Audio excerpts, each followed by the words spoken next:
Pour commencer, en fait, moi je rentrais chez moi, je suis pas affilié aux Gilets jaunes, affilié aux Gilets jaunes, à quelques mouvements politiques, quoi que ce soit.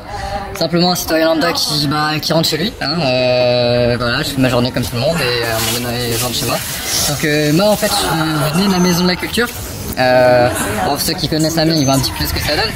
Il y avait les CRS qui étaient au niveau de l'hôtel de ville, les Gilets jaunes qui arrivaient à proximité du Carrefour City en fait, qui se situe à l'extrémité à l'opposé de l'hôtel de ville. Donc moi je commence à avancer, je dis c'est un petit peu chaud. Je me dis on sent que les Gilets jaunes sont un peu ils ont un peu chaud et les CRS à côté on sent qu'ils ont envie de se foutre sur la gueule.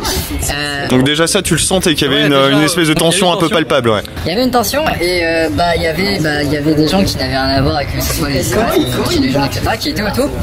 Et limite, on attendait presque. Ouais, on savait que ça allait péter, donc moi je me suis dit, bon, je vais peut-être commencer à me barrer. Et là, en fait, les CRS, en tout cas les forces de l'ordre, il y avait un peu de tous les corps là, c'est vrai que c'était un peu dur de voir. En vrai, je sais pas trop, simplement ils étaient là et ils ont lâché 3 fumigènes ou des lacrymos, je sais pas trop exactement ce que c'était. Lacrymos, ouais. C'est probablement des lacrymos vu ce que ça a fait sur moi. Donc il y en a 2 en fait qui ont été lancés sur le manège qui se situait juste devant l'hôtel de ville, qui sont partis juste en direction des Gilets jaunes, en tout cas des manifestants qui étaient présents. Et il y en a une qui a été déviée, la troisième qui a été déviée à cause du manège, qui est tombée du coup vers nous, qui n'avons rien à voir là-dedans en fait. Ouais. Et ça a pété juste à côté de nous en fait. Donc il y avait des familles. Il y avait des enfants. On a vu qu'il y avait beaucoup d'enfants dans la ville aujourd'hui. C'est un samedi, c'est un samedi à Amiens, ouais. Samedi sur Amiens, on va dire tout à fait normal quoi. Ouais. Et les femmes enceintes, ces personnes âgées, voilà, ils se sont fait retrouver. Gazé quoi concrètement. Ouais, mis dans le même sac. Moi ça va, j'étais loin, j'étais pas le plus à me plaindre. Mais je devais être déjà à 20 mètres. J'ai senti quoi. Ça tapait, je respirais pas, j'avais les yeux qui pleuraient, etc. Non franchement, je voulais juste rentrer chez moi et puis je me retrouve embarqué là-dedans, putain quoi ça. Ouais. Et puis juste les personnes qui étaient autour, qui n'avaient absolument rien demandé, qui se retrouvent dans cette situation. Il n'y a pas eu de sommation, je veux dire, j'étais là quoi. Il n'y a pas eu de sommation, il n'y avait pas de mégaphone, il n'y avait rien qui alertait comme quoi ils allaient lancer n'importe quoi. Et puis en plus de ça, il y a eu un accident, la troisième qui a été déviée qui s'est retombée sur nous. Ouais. Voilà, donc des enfants, des familles, des bébés, voilà, ils étaient dans la poussette, etc. Voilà ce que ça a donné. Ouais. Moi je suis curieux, moi comme beaucoup d'autres, on est très curieux de savoir justement quand il se passe ce genre de choses, quand on n'a rien à voir avec les Gilets jaunes et quand on est pris dans ce genre de choses. Au final, on a tendance à se dire mince, les forces de l'ordre devraient faire un peu plus dans le détail. Mince, les Gilets jaunes, ils nous embêtent. S'ils étaient pas là, ça n'arriverait pas. Toi, t'as tendance à avoir quel genre de pensée en fait dans ces cas-là? Toi personnellement, bien sûr. Hein. Personnellement, en fait, les choses auraient pu se faire de façon totalement pacifique, en fait, que ce soit du côté des Gilets jaunes. En soi, les Gilets jaunes, là, pour l'instant, ils étaient un peu provocateurs, d'accord, mais c'était pas bien méchant. Il n'y a pas eu de lancer de bouteilles, il n'y a pas eu de projectiles, il n'y a rien. T'as pas vu de caillassage? Rien du tout. Franchement, les gars, ils étaient là, ils étaient un peu avec leur drapeau, ok, d'accord, ils montraient qu'ils étaient présents. Mais ils n'étaient pas violents. Et franchement, larguer les lacrymos pour disperser tout le monde, non, c'était pas justifié, non. Pas proportionné peut-être, pour reprendre les mots qu'on utilise actuellement, c'est-à-dire que vraiment actuellement on dit voilà, quand il se passe ce genre de truc, nous on répond de manière proportionnée, disent les forces de l'ordre. Disproportionné selon toi?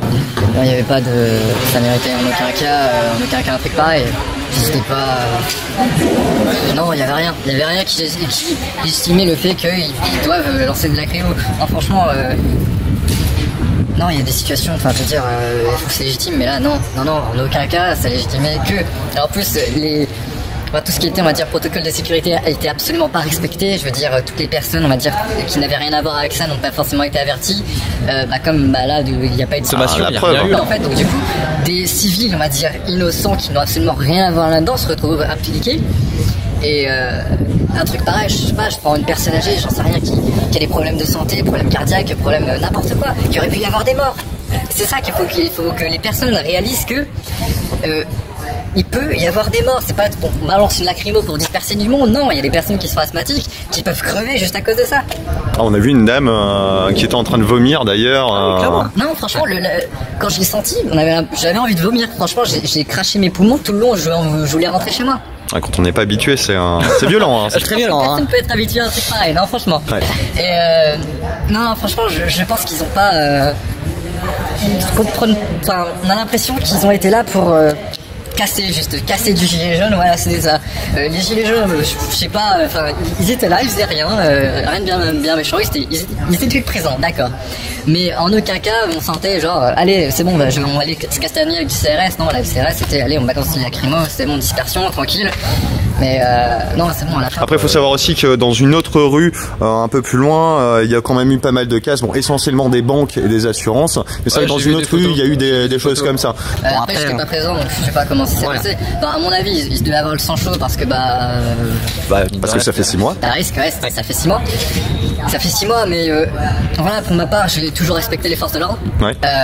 Pour avoir des personnes de mon entourage qui sont parmi eux, pour avoir, enfin, je sais pas, l'armée, c'est, enfin, ma famille, mais j'ai une famille de militaires, donc voilà, on est dans ça, on sait comment ça se passe, on comprend, mais là, rien n'a été. Manque de professionnalisme. Clairement, on manque de professionnalisme. Je comprends que les mecs soient épuisés, qu'ils en puissent plus, que ça soit très difficile, mais pensez aux familles. Pensez aux familles. Ça peut être votre mère que vous êtes en train de gazer. Ouais. Après, les ordres qui sont donnés aussi, voilà. Bien sûr. On les applique pas, mais ouais. Bien sûr, il y a le respect des ordres, mais il y a aussi le respect de la loi. Ah, je pense que en tant que force de l'ordre, surtout en tant que force de l'ordre, on ne peut pas passer à côté de la loi. L'exemplarité. Voilà, pour faire preuve d'exemplarité, ils sont là pour montrer que la loi est ce qu'elle est et qu'elle est là pour protéger le citoyen et non lui foutre une lacrymo à la gueule alors que voilà, qu'il s'est rien passé. Pareil, là j'ai eu des anecdotes qui sont passées pour certaines personnes de mon entourage. Mon propre père qui a assisté à un couple de retraités qui s'est fait matraquer sous prétexte que les personnes ils pensaient que c'était des gilets jaunes à couple de 70 ans. Attends, alors, franchement, à couple de 70 ans, c'est des gilets jaunes, bam. Ouais. Non, franchement, non, ça devient la folie. Je comprends. Voilà, juste un petit coup de gueule d'un citoyen lambda qui... Bah oui, parce que tant qu'à faire, je vais resituer le contexte. D'ailleurs, il faut savoir que là, actuellement, on est dans la rue dans laquelle s'est déroulée la NAS que vous avez vue en direct, d'ailleurs, tout à l'heure. Enfin, que vous pouvez retrouver plutôt sur la page. Donc on est revenu dans cette rue, on a pu remplir un sac plastique complet de lacrymogène et on a pu donc voilà, croiser cette personne qui est venue nous voir directement pour voir si on était de la presse et qui souhaitait apporter son témoignage et, voilà. Et on t'en remercie. Voilà. Je vous remercie. Merci à toi.